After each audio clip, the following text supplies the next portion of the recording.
El, kemana?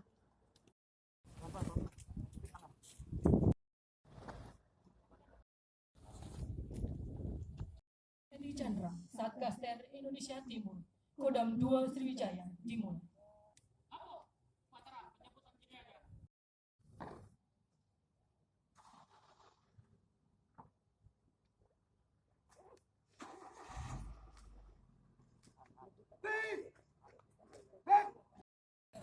Kepada jenazah, hormat senjata!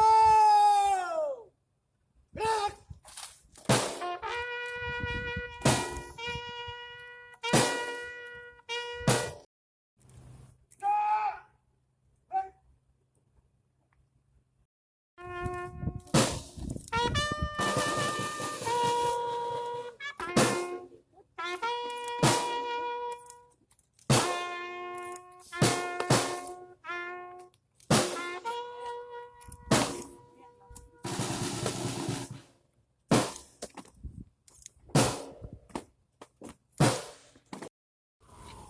Innalillahi wa inna ilaihi raji'un. Kami keluarga besar Kodam 2 Sriwijaya sangat berduka dan berbelasungkawa atas terjadinya musibah terhadap salah satu anggota jajaran kami, Serda Erikson Edi Chandra, yang sedang melaksanakan tugas operasi Satgas Teritorial di wilayah timur Papua.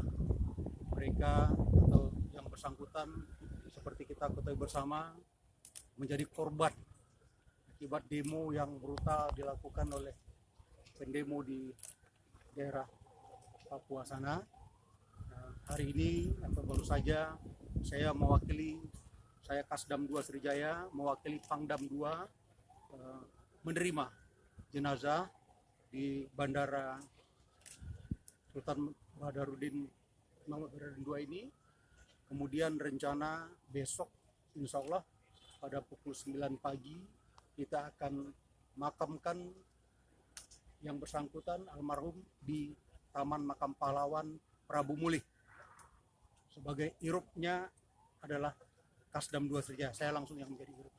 Besok pagi saya dengan beberapa staf asisten akan berangkat ke Prabu Mulih untuk melaksanakan kegiatan upacara pemakaman yang bersangkutan almarhum.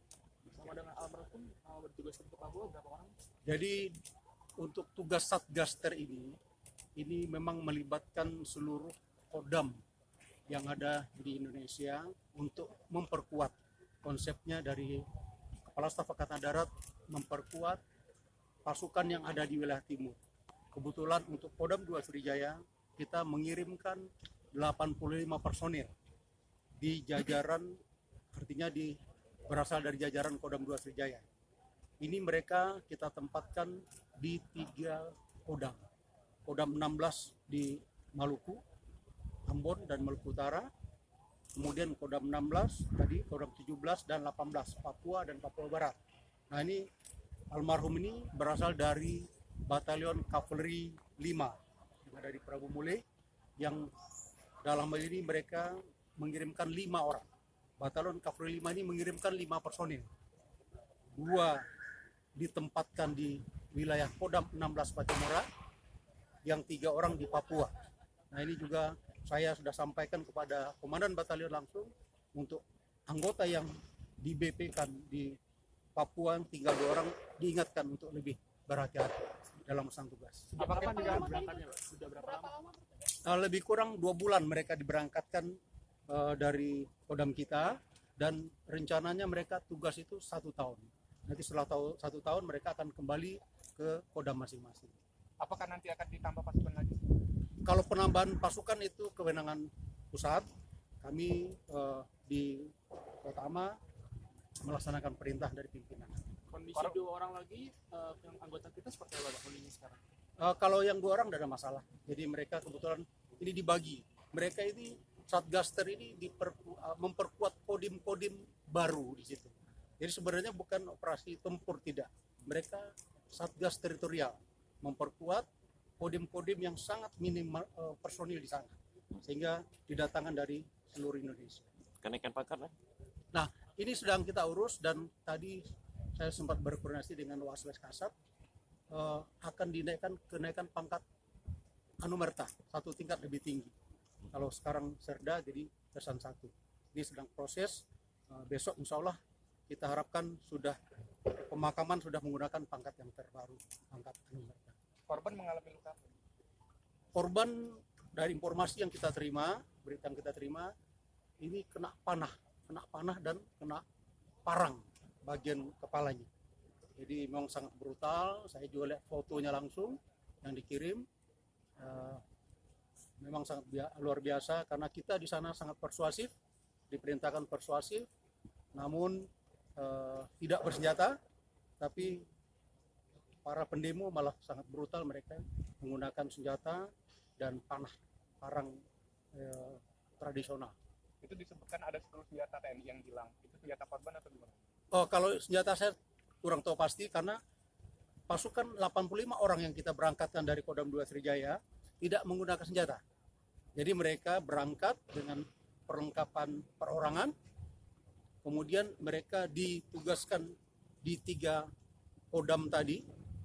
Nanti yang membekali adalah senjata dari satuan tempat mereka bertugas yang baru. Demikian. Untuk ini keluarga dan anak korban gimana? Korban ini berasal dari Jambi. Jadi keluarga korban ini orang Jambi. Saya cek terakhir dan Yon, untuk orang tua, bapak dan ibunya sudah berada di Prabu Muli. Insya Allah besok ikut pemakaman.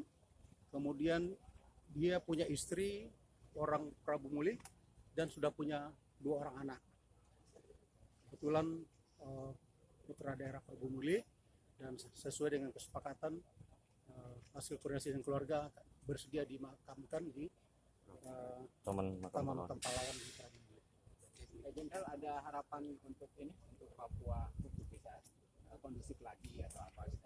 Tentunya kita selaku anggota TNI mengharapkan, sangat berharap, dan saya yakin masyarakat Indonesia juga mengharapkan supaya segera pulih kondisinya, damai seperti sedia kala, dan bisa diselesaikan dengan secara baik-baik kejadian yang